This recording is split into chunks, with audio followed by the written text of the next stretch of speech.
The deadline to have your taxes complete is just a few weeks away. If you still have not filed yet, it's not too late, but we want to make sure that you get your max refund.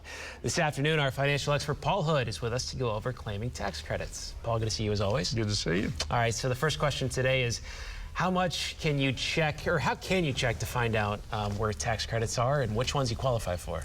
Well, a lot of the major software for people that do it their own, or any reputable firm, CPA or tax preparation firm, they should have a question that you go through, and if this happens, then you go over here.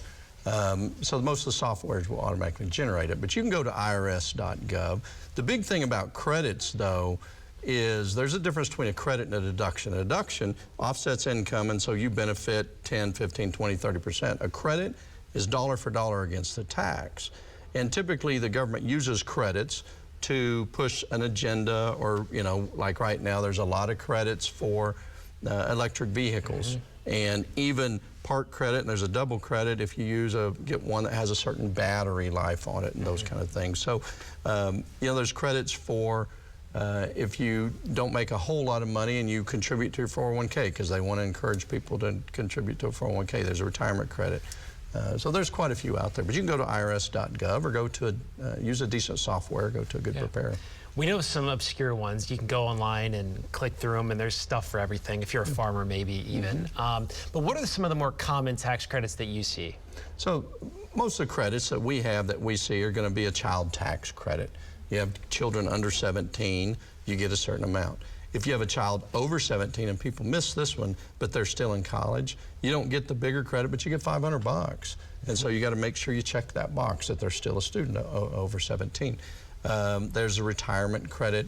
There's people that have kids that are in daycare, child tax credit for funds you pay for child care and those kind of things. And then you get into some of the bigger credits, which are going to be more for if you put certain windows in your house, or certain things to create to lower your bills and save energy tax credits. Why is it so important to pay attention to this and not just skip over it and actually do your research on it? Yeah, well, it's no different than walking down the street and you see a $20 bill. I mean, you got to bend over and pick it up. Yeah. It's not going to jump up in your hand. You got to go pick it up.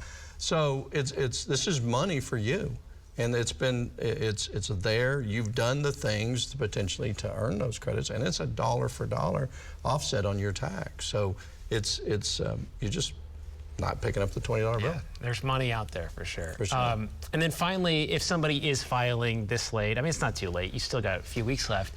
But when can they expect the refund if they're getting a refund from the government? So when you file, typically doesn't affect when you get your refund. Typically, they have a cycle to where all their returns that are accepted if you electronically file by Wednesday or Thursday, the following Friday of direct deposit, a week from the next Monday is when you get a check. So they've got a cycle. Now, if there's anything out of the ordinary, any thing with identity or something doesn't match up, sometimes it gets delayed. The problem is if it gets delayed, it can be delayed months and months and months, so it takes quite a while. Okay, all right, Paul, great advice. Thank you. Thanks, we appreciate it. Well, NASA